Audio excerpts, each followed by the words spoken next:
어김없이 돌아온 분한보입니다. 안녕하십니까. 분한보의 유성훈. 네, 분한보입니다. 이름을 안 대네요. 허장성세죠. 허장성세죠. 네. 허장성세. 이름을 대지 않아도 안다 이제. 이제 온 국민이 아는 슈퍼스타다. 아. 아무튼 저희가 또 다시 돌아왔습니다. 지난주에도 정말 숨가쁘게 달려왔는데요. 이 한 주가 이렇게 빨리 가는 거는 이거는 분한보를 할 때만 느낄 수 있는 희열이라고 볼 수 있습니다. 분한보가 지금 사실 저희가 그 본업들이 다 있지 않습니까? 그리고 이게 지금 자꾸 본업이 돼가는 느낌이 자꾸 들어서 사실 조금 걱정이 되긴 합니다. 네. 시간 투자를 거의 안 하는 걸로 알고 있는데 저희가 준비를 허장성세죠? 정성을 정말 많이 들이거든요. 오늘도 저희 컨텐츠를 보시면은 인정한다라고 아마 하실 수 있을 것 같습니다. 네, 이게 아무래도 저희도 지금 8년 만에 거의 근 9년 만에 이거를 거의 한 근 12년 만에 이걸 다시 하는 거다 보니까 이게 팬으로서 경기를 보는 것과 이거를 또 분석해야 되는 입장에서 보는 거랑 또 다르거든요. 하지만 이제 약간 온 트랙으로 복귀하고 있다. 약간 이렇게 볼 수 있겠습니다. 백온 트랙이죠. 네. 그 지난주에도 저희가 그 모든 경기를 또 프리뷰를 하지 않았습니까? 근데 뭐 이제는 놀랍지도 않습니다.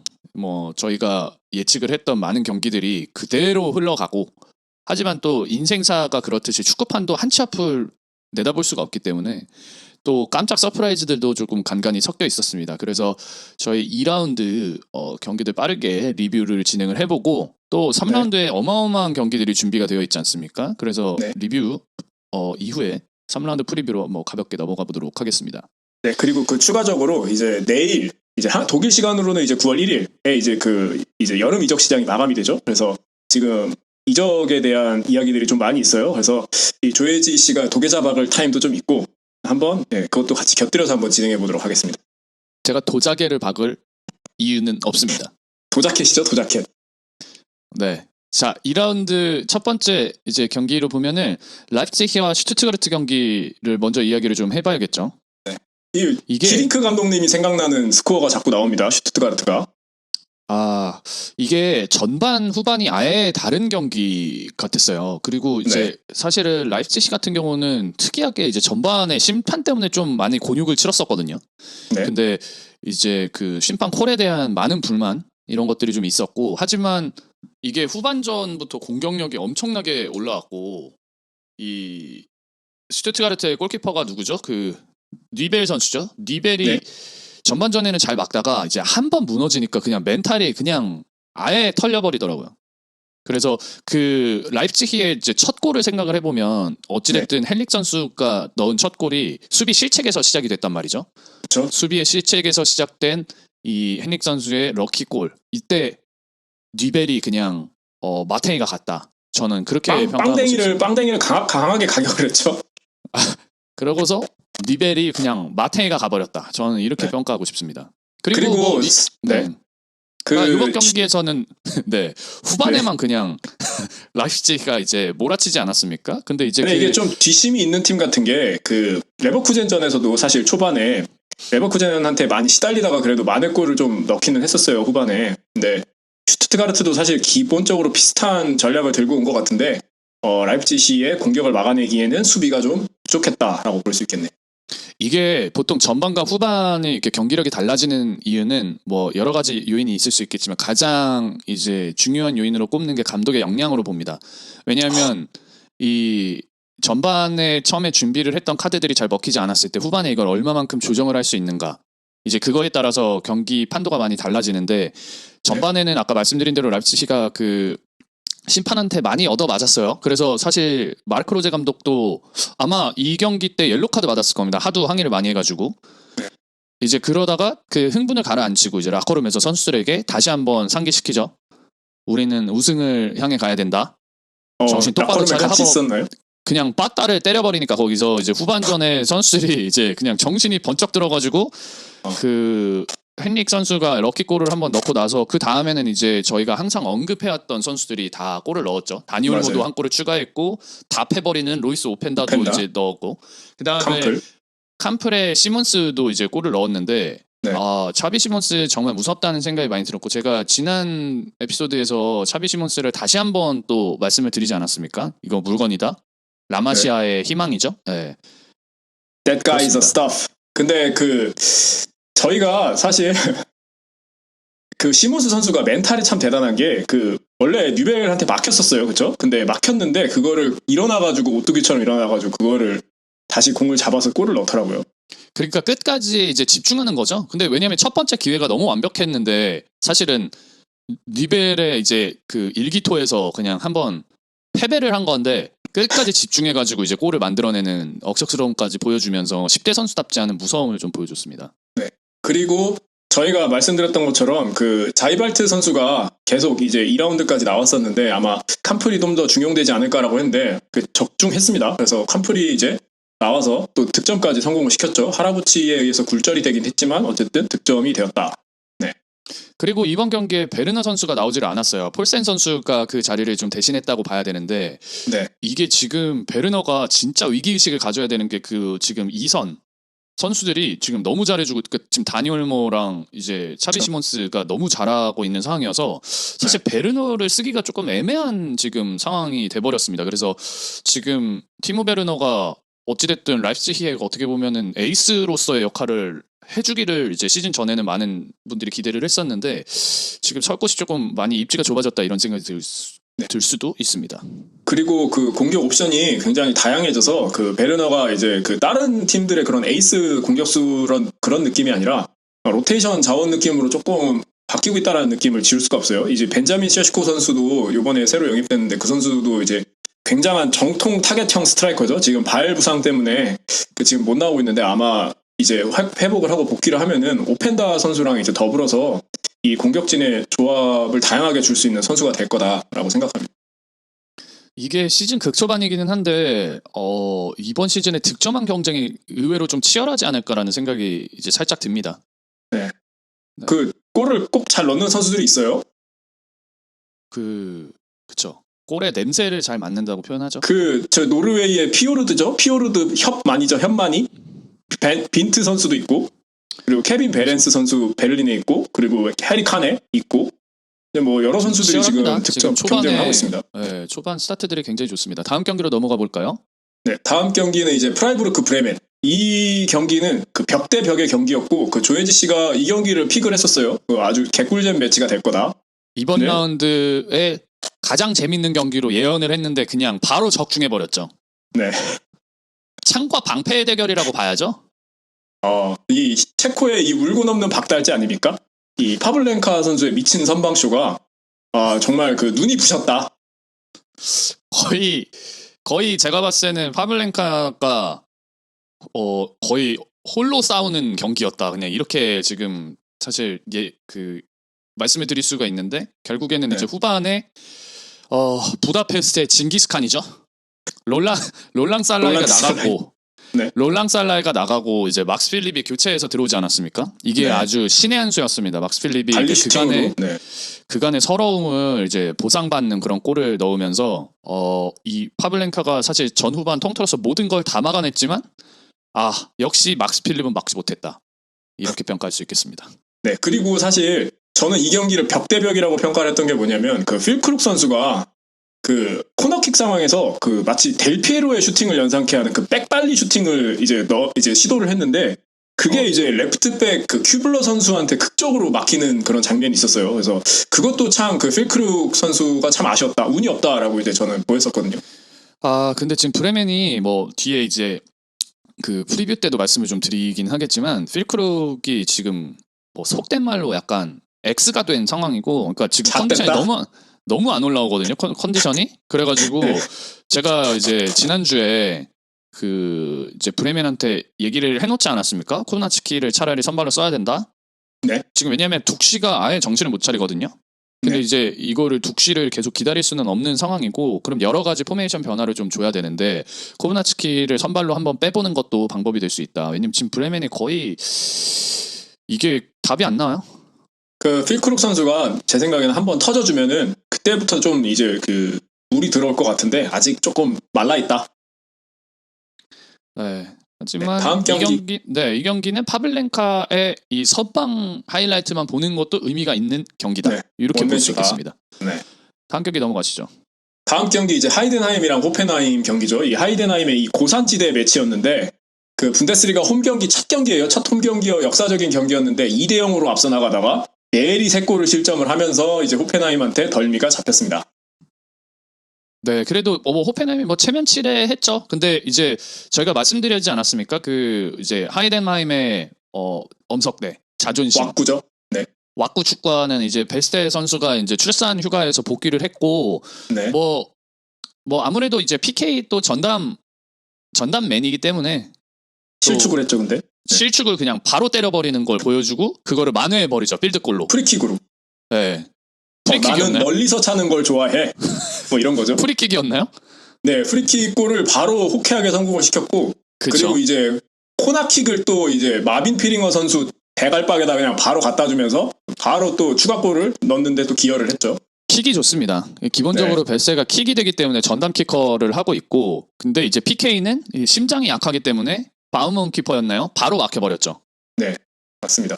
그리고 이 호펜하임 같은 경우에는 굉장히 그 사실 저세 아니었습니까? 근데 요번에 이 경기로 호세로 돌아섰는 게 이 교체 투입된 선수들이 좀 활약을 잘 해줬어요. 그래서 그 바이어 선수가 막시밀리안 바이어 선수가 사실 이제 추격골 첫 골을 넣었는데 선수가 02년생이에요. 이 선수 굉장히 어린 선수입니다. 근데 이 선수가 이제 추격골 넣고 카드라백이 이제 크라마리치 오징어 튀김이죠. 크라마리치 선수의 그 슈팅이 포스트 맞고 나온 거를 카드라백이 집어넣어서 이제 동점골을 만들어 놓고 카더라 통신이죠. 카더라 통신.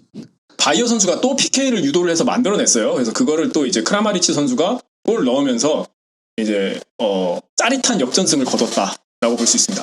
하이덴하임은 조금 아쉽죠. 아무래도 2대 0으로 앞서 나가다가 내리세 골을 먹으면서 근데 이게 약팀들의 어떻게 전형적인 패턴이기도 합니다. 이게 골을 넣고 뭔가 이기는 분위기가 되면은 그냥 신이 나 버려가지고 그 뒤에 경기를 그냥 그르치는 경우가 많거든요. 전형적인 이제 약팀의 모습을 보여줬다. 하지만 사실 이제 1부 리그에서 그런 객기는 통하지 않는다라는 거를 이번 이제 경기에서 아마 많이 느끼게 됐을 겁니다. 그리고 호펜하임은 지난 시즌에 경적이 굉장히 안 좋았었는데 원정 경기에서 항상 약하다라는 평가를 받았었는데 지난 시즌 이제 올해 4월이죠. 이제 후반기에 이제 브레멘 원정에서 승리를 했었는데 이어서 바로 원정 경기 승리를 하게 되면서 좀 더 이제 앞으로 나아갈 수 있는 그런 동력을 얻게 됐다라고 볼 수 있을 것 같습니다. 네, 저희가 뭐 시간이 많지는 않기 때문에 한 두세 경기 정도만 더 보고 넘어가 보죠. 그 다음은 저는 이제 글라드바크랑 레버쿠젠 경기를 레버쿠젠 상당히 좋아하시네요. 네.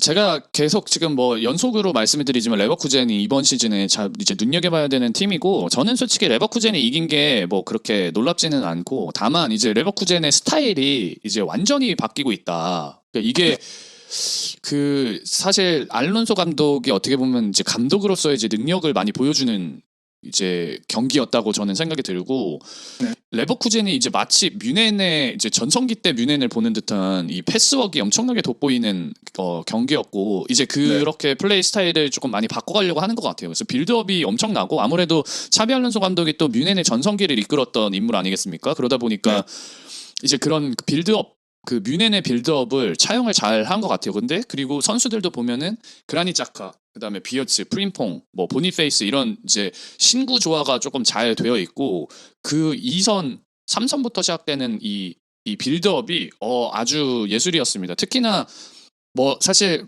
보니페이스는 골을 넣는 장면들보다도 그의 그 골 세레머니 있지 않습니까?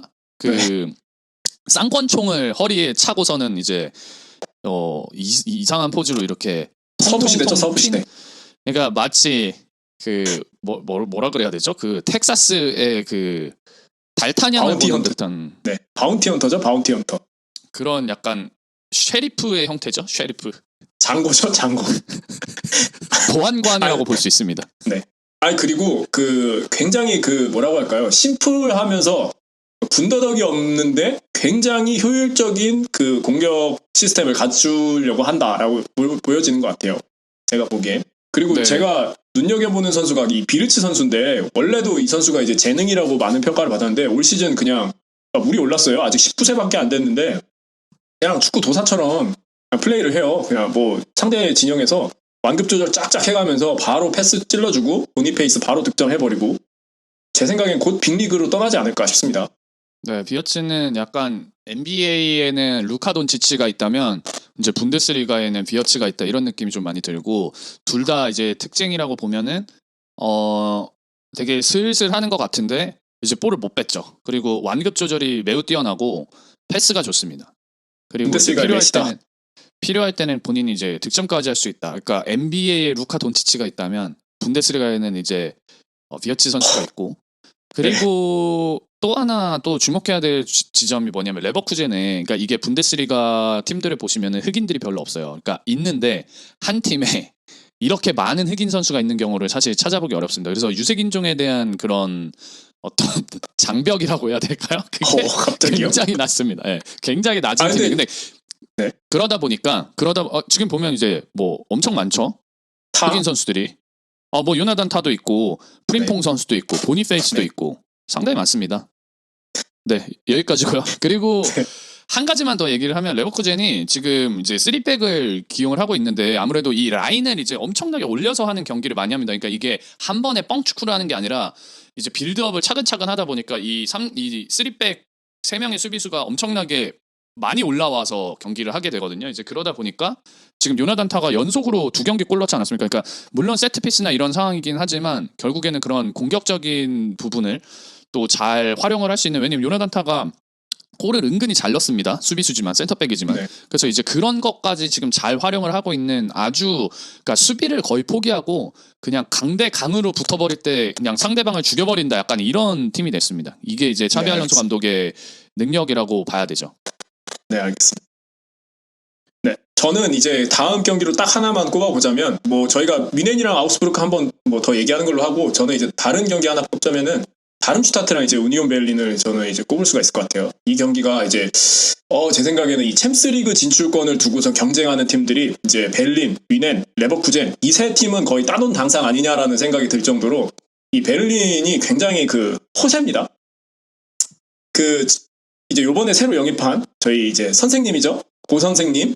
네, 로빈 고젠스 선수가 바로 역동적인 움직임으로 전반 4분 만에 이제 선제골을 넣고 그리고 나서 이제 사실 21분에 베를린이 아론손이 경고 누적으로 바로 퇴장당하면서 10명으로 싸웠어요. 그래서 사실 수적 열세에 놓여 있었는데도 불구하고 이제 뭐 바로 동점골을 이제 바로 허용하긴 했지만 고젠스, 베렌스, 뭐 데키 바로 대굴박으로 다 넣으면서 이 대굴박 경기가 아니었나. 4대1로 승리를 하게 됐습니다. 이제 우니온 베를린 같은 경우는 이제 고 선생님 제가 계속 말씀드리긴 했지만 네. 그 첫 번째 골이 빨리 들어가기도 했는데 그걸 만들어내는 이 고센스의 능력이 엄청나다는 걸 이제 한 번 더 보여줬고 그렇죠. 이게 지금 베를린이 무서운 게 지금까지 그 베렌스가 계속 골을 넣지 않았습니까? 근데 네. 이게 만약에 이런 고젠스까지 이렇게 좋은 폼을 유지를 해준다면은 사실은 진짜 상대팀 입장에선 되게 어려운 그런 경기들을 풀어갈 수밖에 없다. 이렇게 볼 수 있고 지금 다음 슈타트 같은 경우는 지금 문제가 뭐 한두 개가 아니에요. 한두 개가 아니고 그 세트피스가 너무 약해가지고 다음 슈타트가 그 현지에서는 이거 세트피스 전담 코치를 지금 고용해야 되는 게 아니냐 이제 거의 그 정도로 얘기가 나올 정도거든요. 네. 특히나 그리고 지금 공수에서 다 문제인 게 수비에서는 이제 가장 취약한 점이 세트피스 상황, 그러니까 코너킥이나 프리킥 상황 이게 이제 너무 약하고 지금 골은 골대로 또 못 넣고 있습니다. 이번에는 뭐 이제 멜름 선수가 어떻게 뭐 운이 좋게 이제 넣기는 했는데 지금 다행히 이제 이번에는 홈비 대신에 루카 파이퍼 선수가 이제 예상한 대로 선발로 출전을 했고 기가 막히게 어시스트를 하나 기록을 하기는 했습니다. 네. 하지만 아직까지는 적응이 좀 이제 필요해 보이고 루카 파이퍼가 그런 어시스트를 하라고 넣은 게 아니라 얘는 골을 넣어줘야 되는 선수거든요. 그러다 보니까 이 공격진에서 얼마만큼 이 골감음이 빨리 해소가 되느냐에 따라서 다음 슈타트가 이번에 바로 다시 그냥 강등으로 직행해버리냐 아니면은 하위권에서 어느 정도 강등 플레이오프까지는 소화할 수 있는 팀으로 가느냐 이제 이게 이제 조금 갈림길에 서 있다고 보여집니다. 네. 그리고 제 개인적으로 생각 아까 챔스 진출권 얘기를 했는데 강등권도 사실 다름슈타트가 하나의 후보가 될 수 있다. 하이덴하임과 함께 두 후보가 되지 않을까 그런 생각을 합니다. 제 생각에는 하이덴하임이랑 다음 슈타트랑 토트토로 그냥 맞붙어 버리면은 하이덴하임이 완전 우위에 있어요. 제 어. 생각은 그렇습니다. 지금 담슈타트는 총체적 난국이고 꼴찌에도 할 말이 없습니다. 지금 경기력으로는. 자, 아무튼 마지막으로 걱정입니다. 네. 바이언과 악스버그 경기를 이제 얘기하고 이제 넘어가 보도록 하죠. 그 저희가 예상했던 거랑 다르게 그 토마스 뮬러가 안 나오고 이제 나부리가 선발로 나왔어요. 그나물의 그 밥이죠. 네. 근데 그 나부리가 그나물의 패스를 해서 사네가 또 선제골을 성공을 시켰습니다. 사네가 아주 요즘 호세예요, 호세. 싸네요? 네. 아닙니다. 사네 월드 클래스 아닙니다. 아니, 싸네 아니고요. 자책골입니다. 아, 자책골인가요? 네, 자책골로 기록이 됐죠. 아, 맞아가지고. 네. 네. 아무튼 사네가 굉장히 그 제가 느끼기에 그러니까 항상 얘기하는 건데 원래 자신감이 좀 많이 떨어졌다가 요즘 한층 올랐어요. 그 골을 슈팅을 할 때도 굉장히 자신감이 있고 좋은 모습을 아주 많이 보여줬습니다. 근데 지금 이제, 한편으로는 자네 선수의 이제 플레이가 너무 단조로워졌다라는 평이 또 나오고 있어요. 근데 이거는 사실은 추갈모 분들이 그런 이야기를 많이 하시는데 이거는 이제 효율적으로 자네가 플레이 스타일을 자기 능력을 이제 가장 이제 보여줄 수 있는 그런 장기를 보여줄 수 있는 플레이 스타일로 바꾸는 거고 그게 이제 해리케인의 영입에서 이제 나오는 어떤 낙수 효과라고 볼 수 있고요. 자네는 기본적으로 저 자리에서 골을 넣어줘야 되는 선수이기 때문에 만약에 케인 같은 선수가 없다면 계속해서 이제 측면으로 침투를 해주면서 벌리는 역할을 해야 되지만 케인이 있는 이상 볼을 잡았을 때 딱 골과 관련된 움직임만 해주면 됩니다. 그러니까 네. 추갈모 분들은 뭐 자네가 뭐 어쩌고 이제 그런 소리 하지 마시고요. 주접 떨지 말아라. 네, 소위 이제 주접이라고 하는데 주접 네, 뭐 여기까지 하고 그 다음에 이제 네. 지금 한 가지 잘 봐야 되는 점이 네. 지금 고레츠카가 계속 선발로 나오고 있단 말이죠. 네. 그래서 저는 이게 지금 그때 저희가 이제 지난 에피소드에서 말씀드렸는데 이거는 로비를 누가 더 잘하느냐. 사회생활이죠, 사회생활. 로비를 누가 더 이제 누가 더 뭐라고 해야 되죠? 그러니까 누가 더 손을 잘 비비냐 이제 이 싸움이었는데 고레츠카가 이제 계속 조금 한 발자국씩 앞서 나가는 느낌이 계속 듭니다. 근데 이게 좀 아쉬운 게 아무래도 네. 이제 키미랑 고레츠카는 그래도 어느 정도 이제 호흡을 맞춰왔고 네. 라이먼은 조금 기회를 조금 더 줘봐야 되지 않나라는 생각이 많이 드는 거죠. 네. 팝 1세대죠, 라이먼. 네, 그래서 그 회사 이름이 뭐죠? 지금 기억이 안 나는데 아무튼 촌스러운 이름이었던 걸로 기억을 하는데 라이머에게도 기회를 조금 더 줘봐야 되지 않나 싶은데 이미 약간 또 굳혀진 것 같기도 해서 네. 좀 그런 부분들이. 근데 저는 이제 사실 키미시가 그 중거리 슈팅을 이제 시도를 했었는데 니클라시 노어시 선수가 이제 고의적으로 핸드볼 파울을 또 하지 않았습니까? 그래서 해리 카네가 또 PK로 득점을 했는데 사실 이런 장면들을 보면은 이 키미시 선수가 굉장히 공격적이에요. 사실 그 6번 포지션에 있긴 하지만 굉장히 공격적이기 때문에 어떻게 보면은 수비의 부담이 굉장히 큽니다. 그래서 사실 실점 장면에서도 보면은 라이머 선수의 움직임이 사실 조금 아쉬웠던 부분이 있어요. 왜냐면은 수비를 하면서 사실 상대 선수를 마킹을 놓쳤던 점이 사실 디온벨로 선수가 만회골을 넣는 그런 이제 장면으로 이제 보여졌거든요. 그래서 이게 6번 선수들이 너무 이제 공격적으로 나서게 되면은 이 중앙 수비수, 그러니까 김민재 선수 그리고 우파 푸른 하늘이죠, 우파 메카노 이런 선수들이 굉장히 많은 부담을 갖는 것 같아요. 역습, 그러니까 미넨 상대로 항상 상대 팀들이 역습 전술을 들고 나오는데 그런 빠른 공격에 이제 선수를 많이 놓치는 경향이 좀 발생한다. 그러니까 수적 이제 뭐 열세 정도는 아니더라도 수적 동률 상황을 계속 만들어내기 때문에 상대 팀들이 이런 부분에서 사실 좀 보강이 좀 필요하고 그리고 사실 이제 조혜지 씨가 도자기를 박아야 되는 이유가 그 파바르가 남을 거라고 하지 않았습니까? 근데 파바르가 인터밀란으로 갔어요. 이거는 제가 도계자를 박아야 되는 상황이 아니라 이제 바이언의 미디어 팀이 도계자를 박아야죠. 정확한 정보를 가지지도 않고서는 그냥 보도자료를 그냥 내버리니까 이거는 문제가 있다라고 봅니다. 아무튼 인터밀란으로 갔고 그리고 지금 이제 그 마즈라위 선수가 계속 이제 나오고 있는데 알폰소 데이비스 선수는 계속해서 이제 공격적으로 이제 롤을 부여받는 것 같고 카네랑 이런 조합이 괜찮고 그리고 이제 파바르를 계속 원했던 것처럼 이 오른쪽 풀백은 중앙 수비수를 겸할 수 있는 선수를 계속 원해요. 그래서 이제 지금 웨스트햄에 있는 틸로 케러 선수를 이제 계속 지금 링크가 뜨고 있는데 이 선수가 만약에 오고 그리고 이제 수비형 미드필더, 진짜 수비형 미드필더 김남희를 만약에 데려온다고 하면은 이 라이머나 고레츠카도 사실 지금 뭐 사회생활 한다고는 하는데 좀 밀릴 수도 있다라고 저는 봅니다. 네, 선수 중에 이제 바이언 같은 경우는 뭐 챔스랑 겸해야 되기 때문에 어쩔 수 없이 이제 컵 대회도 있고 뭐 이제 뭐 여러 가지 경기가 많아서 이런 팀들은 사실 선수층이 많이 두꺼워야 됩니다. 이제 그런 차원에서 파바르를 이제 가지고 있을 가능성도 높았다 한데 이제 뭐 인테르로 가버렸죠. 그리고 제가 이제 한 가지가 약간 이번 경기 보고 쎄했던 게 이제 김민자이 선수가 네. 사실 이번 경기에서도 좋은 모습 보여주지가 않았어요. 근데 이제 이게 원래 나폴리 있을 때부터 조금 이어졌던 문제이기는 한데 그 수비 진영에서 패스 미스 너무 잦거든요. 근데 이게 네. 이제 나폴리 같은 때는 이제 그거를 하고 뭐 다시 커버를 하는 자기가 그냥 자기가 싼똥 내가 치울게 이걸로 어찌됐든 무마를 해왔었는데 지금 이게 이적을 한 지 얼마 안 된 팀이고 어찌됐든 또 레바민 아니겠습니까? 그러다 보니까 이런 실수 하나하나가 굉장히 치명적일 수 있다. 근데 반면에 우파메카노가 굉장히 침착하게 지금 저 롤을 수행을 잘하고 있단 말이죠. 네. 센터백에서 그렇게 되면 이제 데리히스가 이제 컨디션이 100%로 올라왔을 때 우파메카노랑 데리히스가 그냥 선발을 뛰어버리는 경우가 생기게 될 가능성이 높은 거죠. 그러면 이제 김민재가 백업으로 가게 될 가능성도 상당히 그냥 하는 말이 아니라 네, 리얼로 맞습니다. 높아 보입니다. 지금 상황으로는. 근데 진짜 안정적으로 플레이를 좀 해야 되고 김민자이 선수가 그 수비 진영에서 되도 않는 그 짧은 패스를 자꾸 하려고 하면 안 돼요. 제가 봤을 때 그냥 확실하게 뭐 사이드라인으로 볼을 빼버리던지 아니면은 그냥 확실하게 뒤에 울라이키한테 주던지 그러니까 이런 결정을 빨리빨리 해줘야 됩니다. 안 그러면 골을 먹혀버려요. 그것 때문에. 그리고 그 사실 제가 이제 그 패스 미스 장면들 이렇게 좀 봤는데 좀 많이 체력적으로 많이 지치는 것 같아요. 그러니까 바로 투헬이 바로 빼주거든요. 그러니까 집중력이 많이 떨어지는 게, 그러니까 몸이 안 따라가니까 몸이 이제 자세가 많이 무너지니까 패스도 이제 불안하게 나오는 것 같고 사실 이제 뭐 기초군사훈련 이런 거 받고 하나 보니까 몸 만드는 시간이 사실 부족하지 않았습니까? 그리고 이제 바로 뭐 일본 가가지고 선수들 그 캠프 합류해가지고 뭐 저거 뭐야 아시아 투어 합류해서 그거 하고 다시 독일 돌아와서 뭐 하고 하니까 제 생각에 좀 체력적으로 좀 문제가 좀 있는 것 같아요. 그래서 8월이니까 제 생각에는 좀 시간이 필요하지 않나. 그래서 투헬도 그거를 좀 알고 있는 것 같고 그래서 계속 전반에 이제 선발로 보내고 그리고 이제 후반에 이제 감 좀 떨어진 것 같다 싶으면 바로 빼고 하면서 이 경기 감각을 계속 키워주려고 하는 거 아닌가. 그러니까 투헬이 아직은 좀 믿고 있다라고 볼 수 있을 것 같습니다.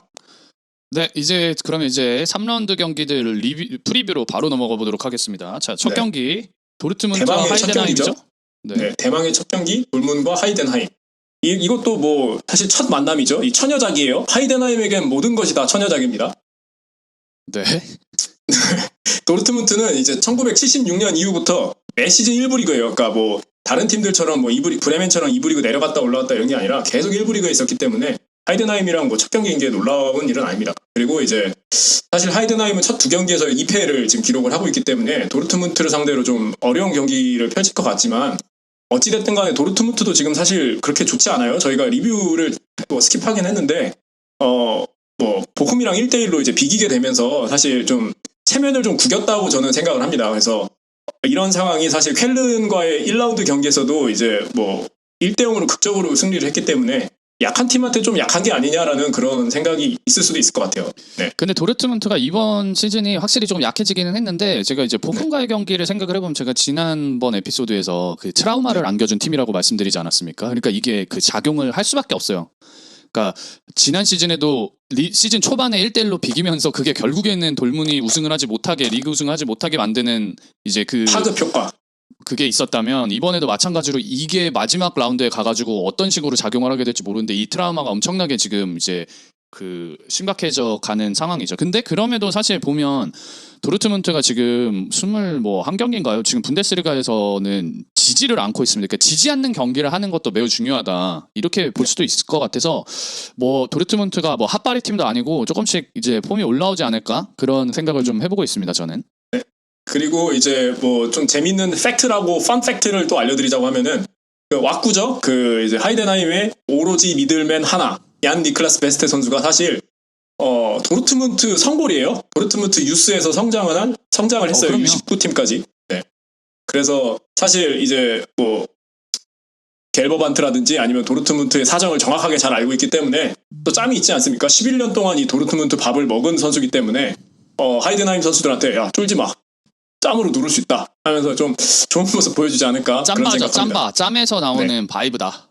네, 어릴 적 그 코흘리게 시절부터 이 도르트문트의 축구를 이제 알고 있지 않습니까? DNA가 있기 때문에 맞불 작전 놓으면 어떨지 모릅니다. 그리고 이제 도르트문트 같은 경우에는 돔황차 은메차 선수가 사실 잘 부상을 도망치죠. 당하면서 네. 훈메스 선수랑 이제 은메차가 지난 경기에서 부상을 당하면서 사실 좀 우려를 자아냈는데 훈메스는 팀 훈련에 참가를 했는데 은메차는 개인 훈련만 소화를 해서 이번 경기에 나오지 못할 것 같아요. 그래서 사실 돌문의 미들맨은 이제 니클라스 베스테처럼 돌문의 미들맨은 지금 도니엘 말렌밖에 없습니다. 그래서 도니엘 말렌의 어떤 활약을 보여줄지 그게 굉장히 좀 초유의 관심사가 될 것 같다라고 볼 수 있을 것 같습니다. 네. 그래도 뭐 무난하게 도르트문트가 이제 가져가는 그림이 될 것 같습니다.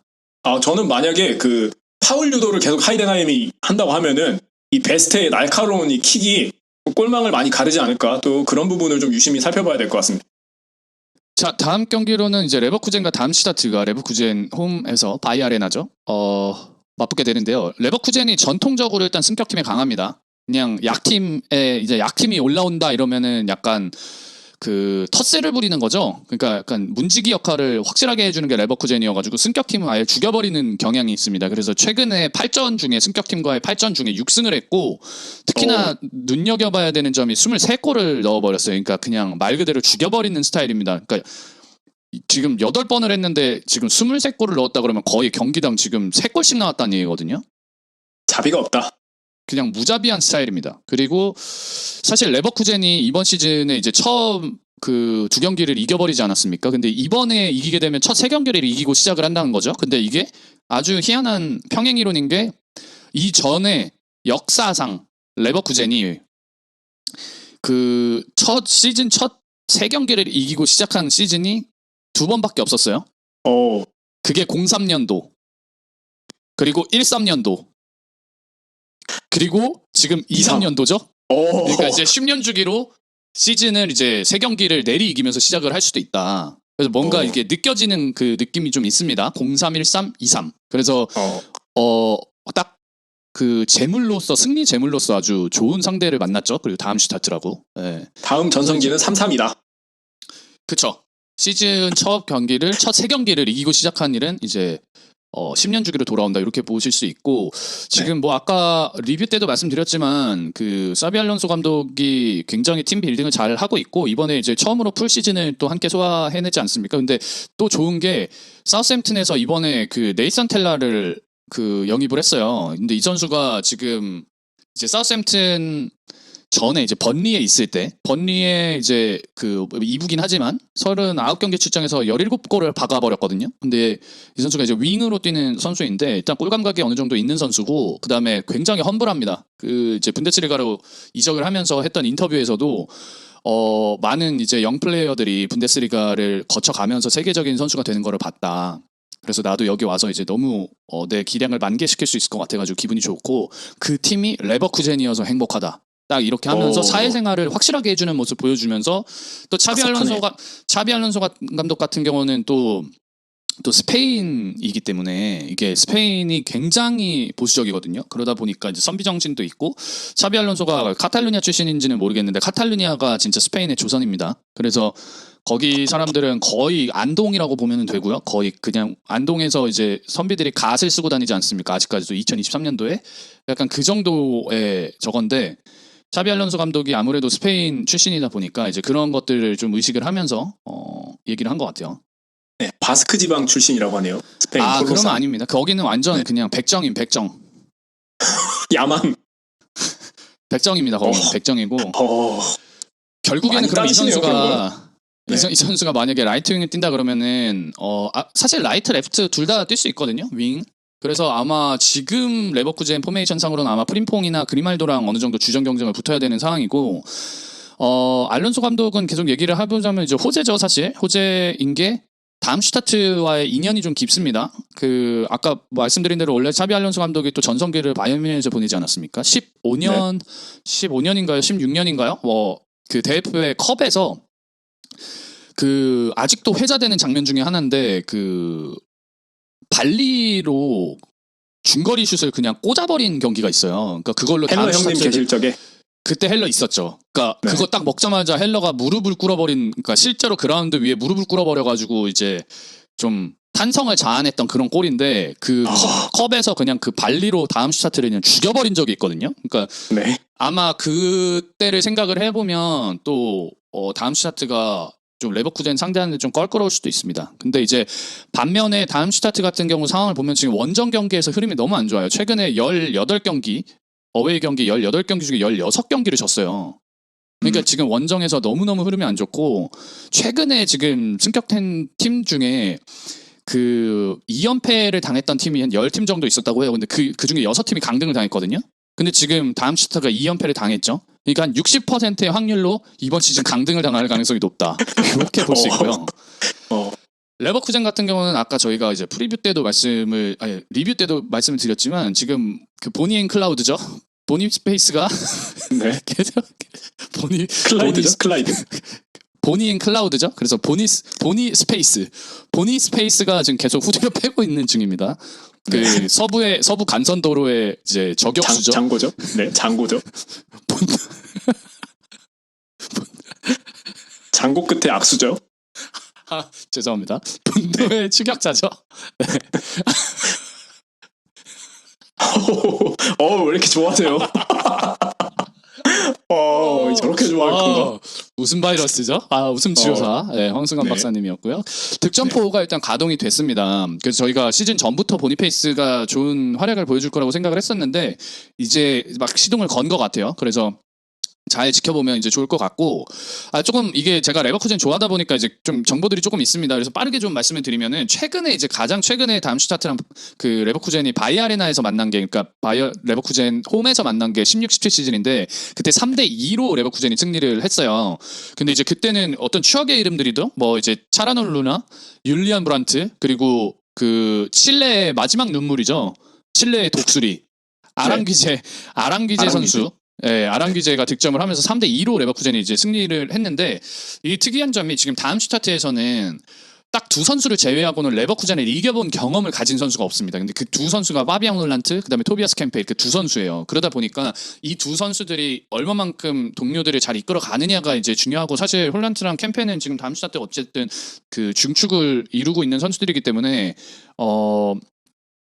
이 선수들 동료를 좀 많이 해줘야 되는 게 이제 필요하고 그나마 이제 다음 슈타트가 지난 경기에 이제 제 말을 들어가지고 홈비를 빼고 이제 루카 파이퍼를 주전으로 뛰켰죠. 그래서 그나마 네. 그게 좀 위안이고 세트피스의 취약한 모습 보여준다는 게 조금 아쉽기는 하지만 한번 이번에는 세트피스에서만큼은 차라리 그냥 필드골을 먹더라도 세트피스에서만큼은 골을 먹지 않겠다 이런 의지가 좀 필요할 것 같고 2대0 정도로 레버쿠젠이 연승을 이어나가지 않을까 싶습니다. 이상입니다.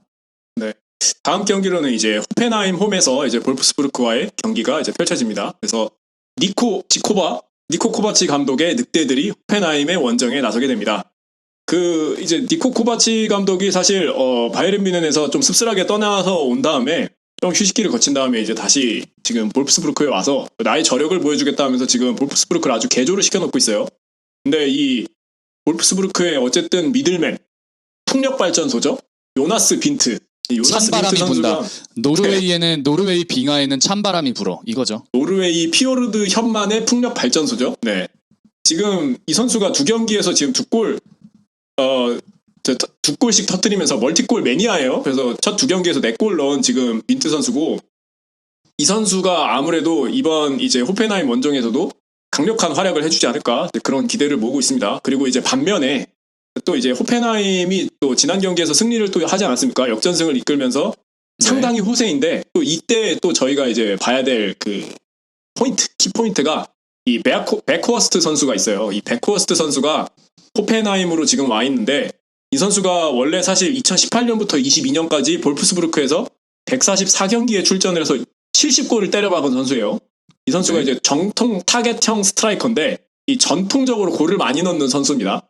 그래서 이 선수가 사실 이제 볼프스부르크에서 잘해서 이제 EPL 가서 이제 뭐 이렇게 하다가 이제 팀 벌리에서 이제 지금 호펜하임으로 임대를 왔어요. 그래서 다시 지금 이제 분데스리가에서 폼을 좀 끌어올리려고 하는데 지난 경기에서 선발로 이제 나섰었고 이제 이번 호펜하임 원정에서 이제 호펜하임 이제 경기에서도 이제 볼브르 상대로 선발로 나오지 않을까 싶습니다. 그리고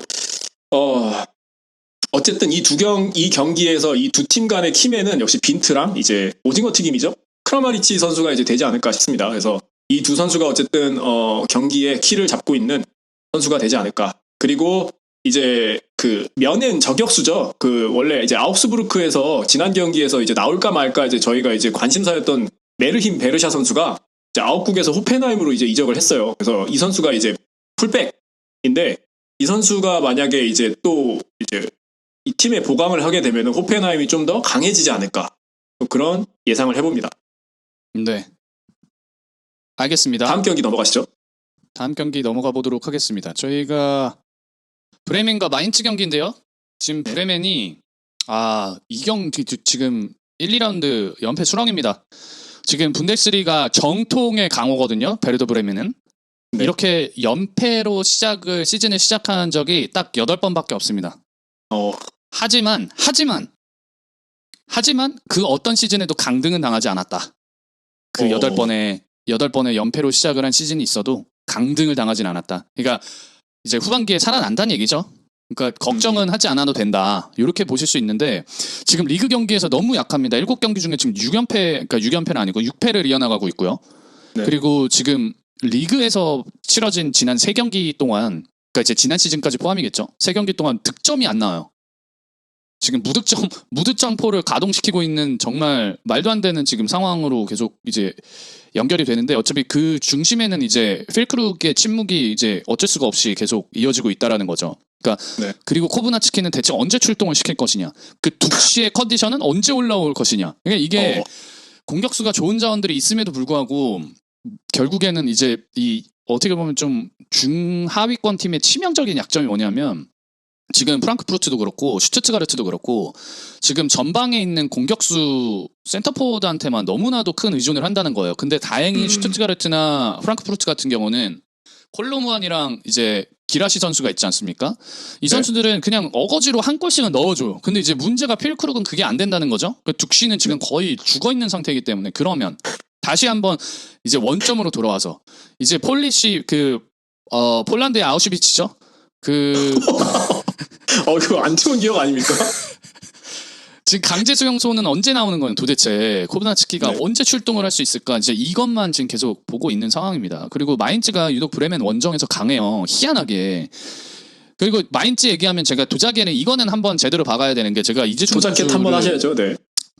요새 또 트렌드라고 제가 들었기 때문에 도자기를 한번 시원하게 박으면은 제가 지금 분한보를 하면서 아마 처음이자 마지막으로 도자기를 박아야 되는 사건이 이제 이재중 선수인데 이재중 선수에게 진심으로 사과를 드리고 이재중 선수가 사실은 거의 진짜 방출 직전이었거든요. 근데 지난 경기에서 이제 골키퍼와 수비수와 이제 공격수들이 좀 엉켜 있는 틈을 타가지고 딱 그 빠져나온 볼을 이제 헤더로 연결시키면서 침착하게 골을 성공을 시키면서 그 팀 승리를 견인을 했단 말이죠. 이제 그러다 보니 어부질이죠, 어부질이. 그러다 보니 이제 수명이 그래도 몇 경기는 조금 살아났다 이렇게 볼 수 있고 마인츠가 다시 돌아와서 브레멘 원정에서 유독 강합니다. 지금 7승을 이제 기록 중이고 그리고 최근 3번의 이제 브레멘 원정에서는 한 골도 먹지 않았습니다. 그러니까 이게 지금 생각을 해보면 브레멘은 지금 3경기 그 리그 경기에서 3경기 동안 무득점이죠. 근데 마인츠는 또 브레멘 원정 경기에서 최근에 한 골도 먹지 않았단 말이죠. 그럼 마인츠는 뭐라고 생각할까요? 브레멘을 밥이다. 잣밥이다 이렇게 생각할 가능성이 높습니다. 특히나 이재성 선수는 그렇게 생각할 가능성이 매우 농후하다고 보여지고요. 왜죠? 왜? 이재성 선수가 그 예전에 장발일 때 네. 두건을 쓰고 이렇게 경기를 뛰고 이랬거든요. 킬 시절이죠. 킬 시절. 네. 그러니까 그런 거를 생각을 해보면은 분명히 브레멘은 밥이라고 생각할 겁니다. 홍건적은 아니다. 그렇죠. 특히 이번 시즌에 마인츠가 이제 지난 경기를 제가 좀 보니까 우연찮게 이제 라이브로 좀 봤어요 경기를. 그 아인토벤에서 이적한 선수가 있는데 은베네라고 이 선수가 이재중 선수랑 호흡이 좀 잘 맞아요. 그래서 이제 재중 선수의 어떻게 보면은 단점을 좀 잘 커버를 해주고 뒤에서 약간 조력자 느낌으로 잘 백업을 해주더라고요. 그래서 이 선수가 이제 첫 경기에 뛰었는데 현지에서 반응도 되게 좋고 이날 경기에서 평점도 되게 높게 받았을 겁니다. 아주 안정적으로 잘 하더라고요. 그래서 활동량이 많고 그러다 보니까 이재성 선수도 이제 활동량이 많고 많이 뛰어다니는데 오히려 이제 앞쪽에서 더 많이 뛰어다닐 수 있게 해주고 뒤쪽은 내가 맡을게 앞쪽은 너가 맡아. 그리고 둘이 유기적인 플레이 이런 것도 잘 되고 그래서 둘이 호흡을 좀 완투펀치로 맞추면은 3선, 2선 이렇게 이어져가는 요 호흡이 나쁘지 않을 거라고 보고요. 특히 이제 그 마인츠의 그 아즈루크 선수가 몸까지 풀고 안 나왔거든요 지난 경기에. 공회전 했다 공회전. 공회전을 해버렸는데 이게 약간 조금 뭐 여러 가지 그 음모론이 좀 있는 사건이기는 한데 지금 제 생각에는 아조르크 선수가 그 전 경기에서 PK를 이제 2번이나 막히지 않았습니까? 아, 멘탈이 이제 바사삭. 그 지금 완전 지금 트라우마가 심각하게 좀 온 것 같고 거의 PTSD급으로 온 것 같아가지고 그 레노브 골키퍼랑 비슷하게 생긴 사람만 있으면 오줌을 지린다는 설이 있어요. 그러니까 이게 지금 정신적으로 거의 멘탈이 그냥 거의 박살나버린 게 아닌가 약간 이렇게 생각이 들어요. 그래서 그런 부분도 조금 눈여겨보시면 좋을 것 같고 이 경기는 뭐 전체적인 흐름을 봤을 때 마인츠가 1대0 혹은 운이 좋다면 필크룩의 한 방으로 1대1 정도로 끝나지 않을까 그렇게 보고 있습니다. 다음 경기 넘어가시죠. 네, 다음 경기는 이제 아우스부르크랑 이제 보훔과의 경기입니다. 아우스부르크 홈에서 펼쳐지고요. 이 경기는 제가 딱 한마디로 요약을 할 수 있을 것 같습니다. 허벌라이프 간의 대결이다. 허벌라이프요? 네, 허벌라이프죠. 네, 이 보훔이랑 아우스부르크가 허벌라이프요? 허벌라이프죠. 지금 이제 아우스부르크는 면헨을 상대로 이제 3대1로 패배를 했었고 면헨글라드바흐한테 이제 4대4 4실점을 기록을 했어요. 그래서 총 지금 7실점을 기록 중이고 보훔도 지금 6실점을 기록 중입니다. 그래서 최다 실점을 하고 있는 두 팀 간의 대결이에요. 그러니까 녹박부 매치죠, 지금. 누가 더 많이 실점을 하냐의 싸움이 될 것 같습니다. 사실 이 경기가 지금 3라운드에 열리는 거잖아요. 네. 이게 만약에 라운드 후반에 이 경기가 열렸다고 하면은 사실 승점 6점에 버금가는 진흙탕 싸움이 되지 않았겠냐라는 이제 그 말이 있어요. 사실 이 보훔이 지난 시즌에 14위였고 아웃국은 15위였습니다. 그래서 이 노빠꾸 허벌라이프 매치인데 과연 이 경기가 이제 어떻게 흘러갈 거냐 좀 이제 저희가 볼 때 좀 이런 부분들을 좀 집중해서 보면 좋을 것 같습니다. 보쿰은 제가 봤을 때는 트라우마 전문 사냥꾼이기 때문에 또 아우스부르크에게 나이트메어를 심어줄 수 있을 가능성도 저는 있다고 봅니다. 네, 그 아웃국이 사실 그 강한 팀 상대로는 꽤나 기세가 좋아요. 근데 이 도깨비 성향이 좀 있는 게 좀 약한 팀이나 좀 만만한 팀한테는 좀 약한 경향이 좀 있거든요. 그 기질이라는 게 있는데 이번에 사실 그 기세가 나쁘진 않은데 어쨌든 두 팀 모두 승리를 해야 되는 상황이고 홈 경기인 상황에서 아웃국이 좀 더 절실하지 않나. 하지만 그런 절실함이 또 심리적인 부담감으로 이어질 수 있고 또 허벌로 갈 수 있다. 그렇기 때문에 제 생각에는 보쿰이 좀 더 우세하지 않을까 그런 생각을 해봅니다. 전혀 알맹이가 없는 프리뷰를 들으셨고요. 다음 경기로 넘어가나요? 네, 다음 경기 넘어가시죠. 다음 경기는 이제 할 말이 좀 많은 경기인데 슈투트가르트랑 이제 프라이부르크가 맞붙습니다. 요게 이제 그 저희가 마지막에 프리뷰를 할 우니온 베를린이랑 라입치히 경기를 제외하고는 토투토 매치. 이번 라운드에 이제 머리 받고 치고 박는 싸움이 될 가능성이 높은 경기입니다. 굉장히 주목할 만한 경기고요. 정우영 선수가 이제 친정팀을 맞서서 싸우게 됐죠. 지금 20년도에 프라이부르크가 다시 승격된 이후에 치러진 이제 최근 6경기 리그 경기에서는 그러니까 이제 3시즌 동안 홈어웨이 해서 이제 3시즌 동안 6번의 경기를 프라이부르크가 모두 승리했습니다. 그러니까 지금 그 기세로 보면은 프라이부르크가 거의 죽여버리는 경기라고 볼 수가 있고 그 다음에 지금 어찌됐든 개막 후에 또 조용히 2연승을 거두고 있어요 프라이부르크가. 그래서 지금 만약에 이번 경기까지 잡게 되면 3연승이 되거든요. 근데 이게 구단 기록이에요. 그러니까 개막 후 첫 3경기를 연승으로 시작하는 거는 구단의 기록이다. 굉장히 칼을 갈고 있겠네요. 그렇죠. 이제 이런 것들이 사실 감독에게 이제 커리어에도 되게 중요하고 선수들의 사기에도 연관이 되어 있기 때문에 이게 그 팀 내에서는 이거 압박을 엄청 줄 거란 말이죠. 근데 이제 인터뷰에서는 그런 거 신경 쓰지 않고 그냥 한 경기 한 경기 최선을 다하겠다 이런 식으로 할 거지만 속으로는 썩어 들어가고 있다 이렇게 볼 수가 있고 그 재밌는 게 이제 최근 이제 리그에서 맞붙은 6번의 경기는 프라이부르크가 다 죽이지 않았습니까? 근데 전체 정통적으로 보면 상대 전적이 슈가가 앞서요. 근소하게. 슈가가 12승 3무 10패입니다. 그러니까 이제 최근에만 졌고 이제 전통적으로는 슈가가 좀 더 강하다 이렇게 볼 수 있는데 사실 프라이부르크가 체제 개선을 많이 해서 예전 푸브가 아니에요. 예전 프라이부르크랑 많이 다르고 프라이부르크는 이제 작은 소도시죠. 저번에 대도시라고 하지 않았나요? 작은 소도시고 굉장히 조용하고 스위스와 이제 근접해 있고 독일의 남부에 위치한 작은 소도시. 하지만 또 문화적으로 굉장히 강력한 도시다 이렇게 볼 수 있고요. 슈투트가르트가 사실 규모 면에서는 좀 더 크죠. 훨씬 크죠. 네, 슈투트가르트가 훨씬 크죠. 하지만 슈투트가르트는 기차가 엉망입니다. 아, 그 어딜 가나 마찬가지예요. 제가 독일은. 예전에 이제 쾰른에서 거주할 때 슈투트가르트 네. 한번 그 갔다가 경기장 가가지고 이제 일하려고 갔다가 거기 딜레이가 한 6시간 돼가지고 거의 새벽 한 3시쯤에 집에 돌아온 경험이 야. 있거든요. 네. 최악입니다. 낭만이죠, 그리고 낭만. 아직까지 또 그 날의 기억이 생생합니다. 아무튼 그 지금 사실 슈투트가르트가 홈에서 딱히 강하지도 않아요. 이번에 슈투트가르트 홈인데 그 슈투트가르트 홈구장 가보면은 거의 쓰러지기 직전의 경기장입니다.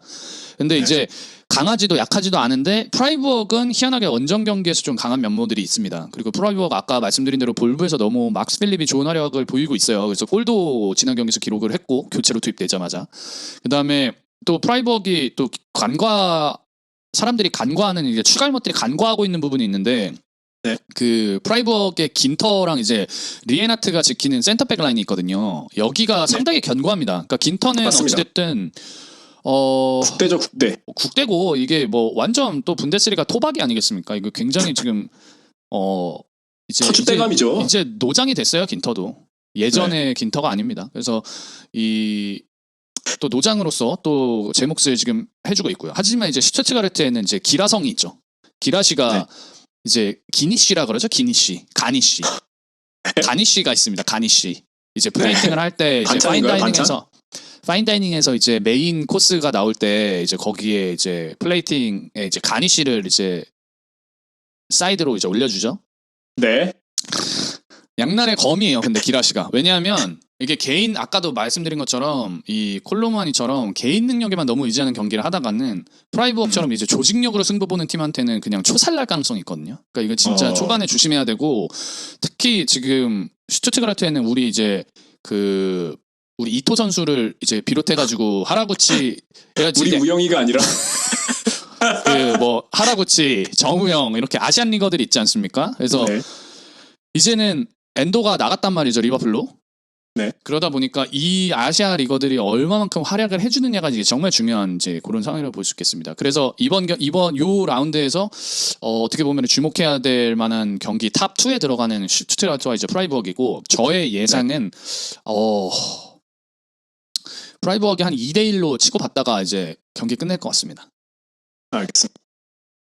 다음 경기로 넘어가시죠. 이제 다음 경기는 두 면엔의 대결이죠. 면엔 글라드바흐 대 이제 면엔의 대결입니다. 그래서 바이에른 면엔이 이제 원정을 가는 거죠. 그래서 보루시아 파크로 이제 보루시아 파크에서 펼쳐지는 3라운드 경기가 되겠습니다. 사실 미넨 같은 경우에는 알폰소랑 카네가 굉장히 지금 호세예요. 그 지금 브로맨스를 지금 찍고 있다고 해도 과언이 아닙니다. 알폰소 데이비스가 지금 시즌 2라운드밖에 안 되는데 벌써 어시스트를 3개를 기록하고 있고 이 중 2개가 이제 케인한테 꽂아주는 그런 패스를 지금 했고 이 둘의 케미가 이제 굉장히 기대가 많이 되는 시즌이에요. 그리고 지금 이게 알케 듀오죠? 알케 듀오. 알케인가요? 알까네 아닙니까? 알까네? 알케미스트리죠. 알케미스트리. 네.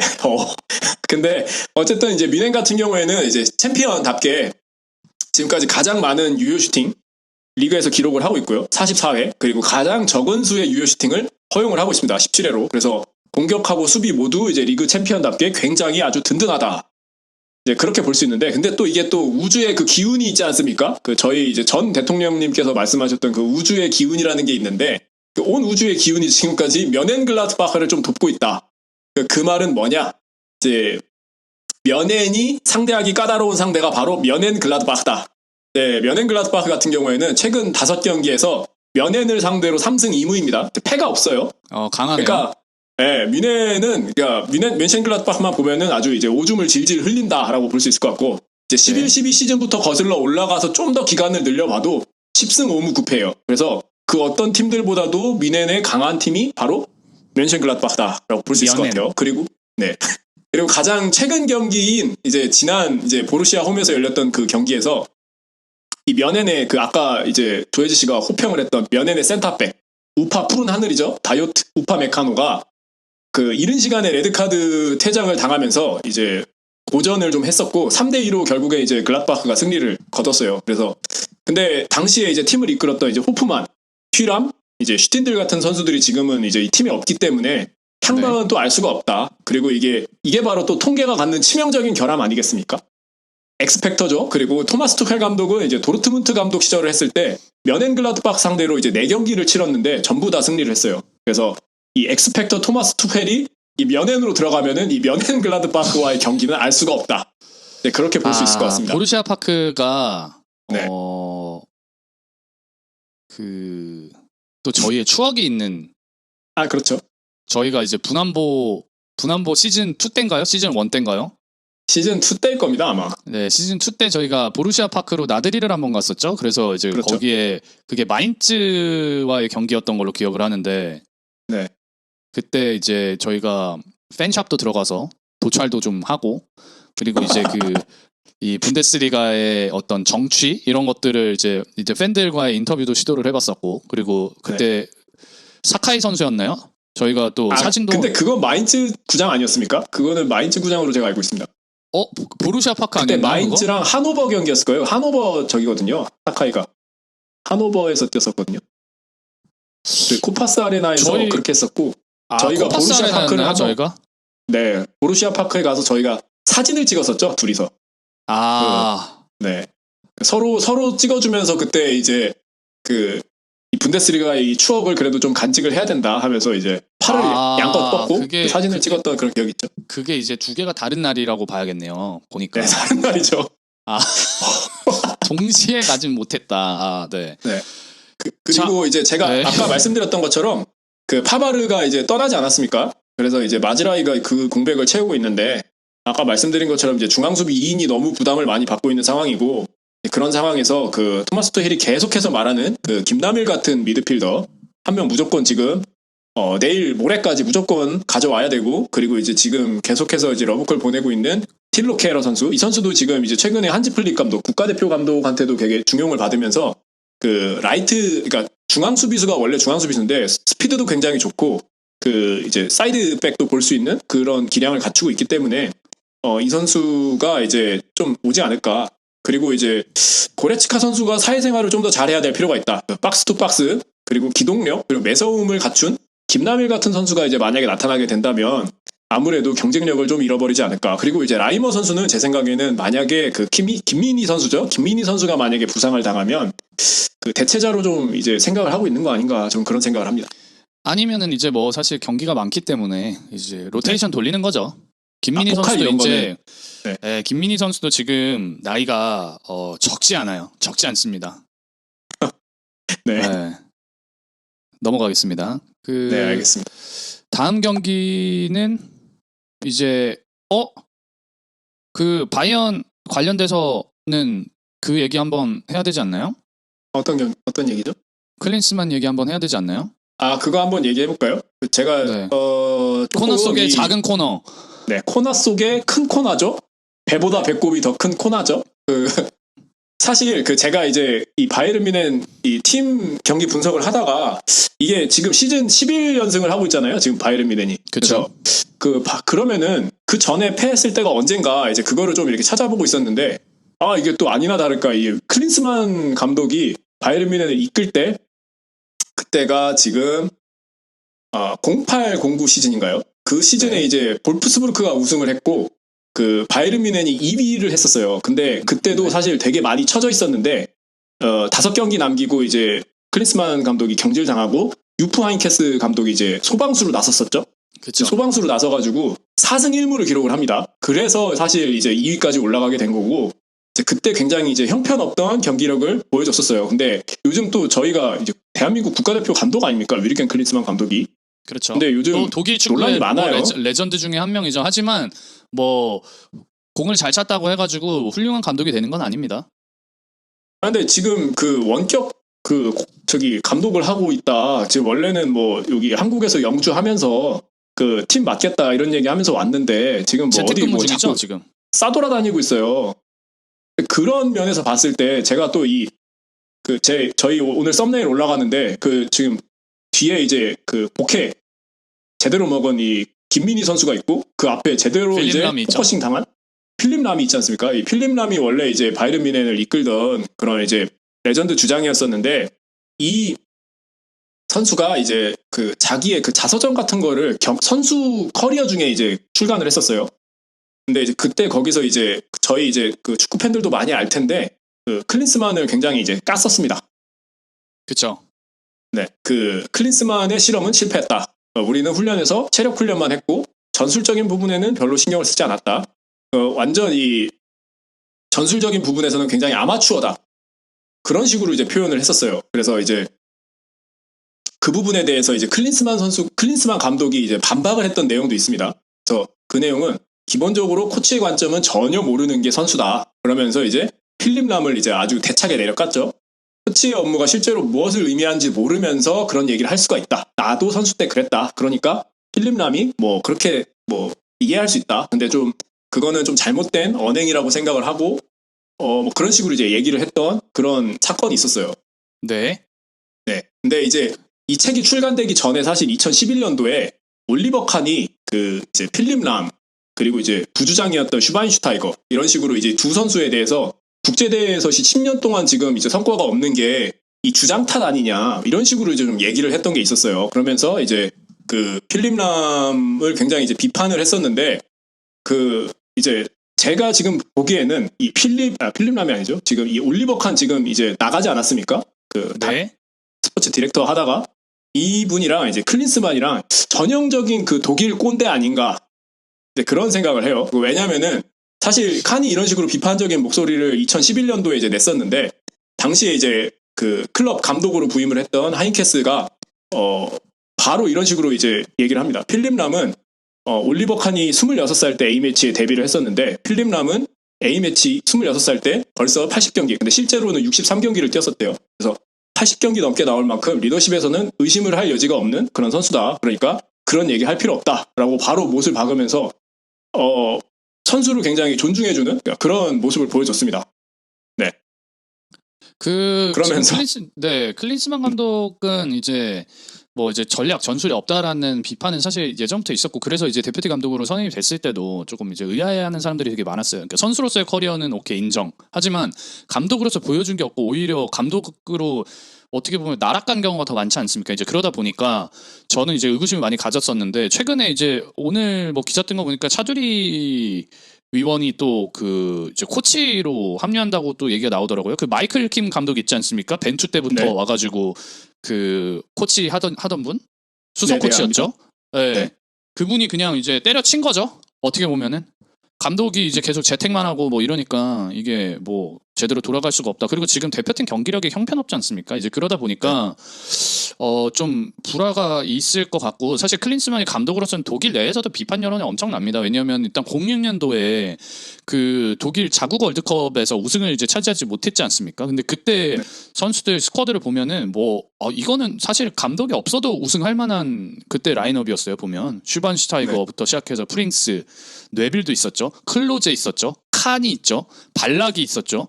메첼더, 포돌스키, 슈나이더. 그러니까 이게 거의 말도 안 되는 스쿼드였는데 이 선수들을 데리고도 이제 우승을 하지 못했다. 그러니까 이제 필립 람이 거기서부터 이미 이제 마테이가 간 거죠. 그랬는데 네.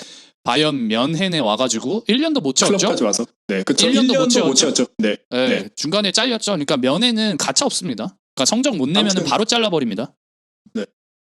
아무튼 그래서 어쨌든 11-12 시즌 그때부터 이제 사실 하인케스 감독이 그러니까 08-09 시즌에는 5경기만 맞고 바로 내려놨어요. 그래서 다른 감독들이 이제 하다가 하인케스 감독이 11-12 시즌 때 이제 풀 감독을 맡아가지고 이제 운영을 하는데 그때 이제 올리버 칸이 그런 비판적인 소리를 냈었던 거고 근데 하인케스 감독이 걱정하지 말라고 그런 식으로 얘기를 했고 10년 동안 없었던 그 국제대회 성적이 2013년도에 챔피언스리그 우승을 하고 그리고 국가대표도 2014년도 브라질 월드컵 때 우승을 하게 되죠. 그래서 사실 필립 람이랑 슈바인슈타이거가 그런 이제 여론의 그런 것들을 다 뒤집었다. 그래서 올리버 칸은 그냥 입국 다 타고 그냥 썰렸다. 네, 그런 비하인드 스토리가 있습니다. 그래서 사실 하인케스 감독이 지금 만 78이에요. 네, 만 만 26이죠. 78이에요. 나이가 굉장히 많습니다. 근데 사실 이 감독님이 그러니까 그런 명예욕이랑 이런 게 많이 없으신 것 같아요. 근데 이런 분들을 좀 국가대표 감독으로 좀 모셔와야 되지 않나. 저는 네. 이제 그런 생각을 했습니다. 네. 그래서 네. 사실 이런 명함이 굉장히 엇갈리는 이런 감독들이 많았는데 왜 굳이 그런 이제 악수를 뒀을까? 우리나라는 네. 그런 생각을 또 하게 됐습니다. 네, 바로 다음 경기로 넘어가 보면 이제 프랑크푸르트랑 쾰른의 경기가 있는데 생텍부르크의 눈물이죠. 바움가트너 감독. 이제 부임 네. 이후로 이제 최초로 지금 4연패 위기에 놓였습니다. 그러니까 이 뉴진스와는 별개로 지금 네. 성적이 안 좋아요. 그리고 지금 아인트라크트한테, 그러니까 프랑크푸르트한테는 그 지금 이제 면 대 면으로 맞붙었을 때 지금 4전 무패죠, 지금. 팀은 지금 현재 15위입니다. 그러니까 쾰른이 그러니까 지금 되게 아이러니한 상황에 지금 놓여 있어요.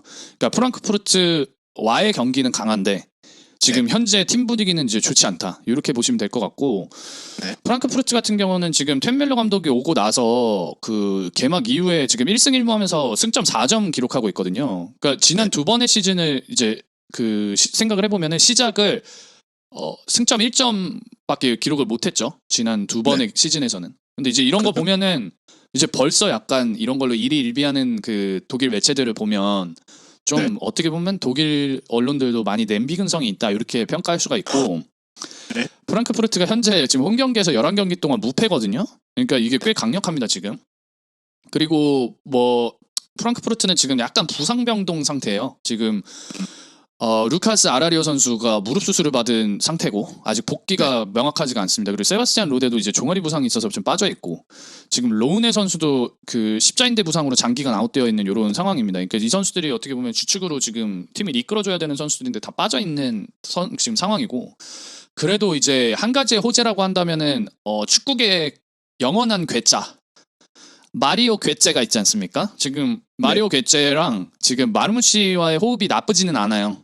그냥 이제 다만 이게 콜로무아니 선수와 잘 연계가 되냐 안 되냐의 이제 싸움인 거고 이 축구계의 괴짜가 얼마만큼 또 이 콜로무아니와의 이제 연계 플레이를 또 가져갈 수 있냐 이런 것들이 이제 좀 관건이 될 만한 경기일 것 같습니다. 그리고 지금 그 프랑크푸르트 같은 경우는 현지 시간으로 목요일이죠. 그러니까 이제 조금 있다가 몇 시간 뒤에 그 소피아랑 유로파 컨퍼런스 경기를 뛰어야 됩니다.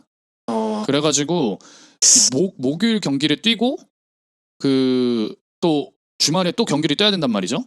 변수네요.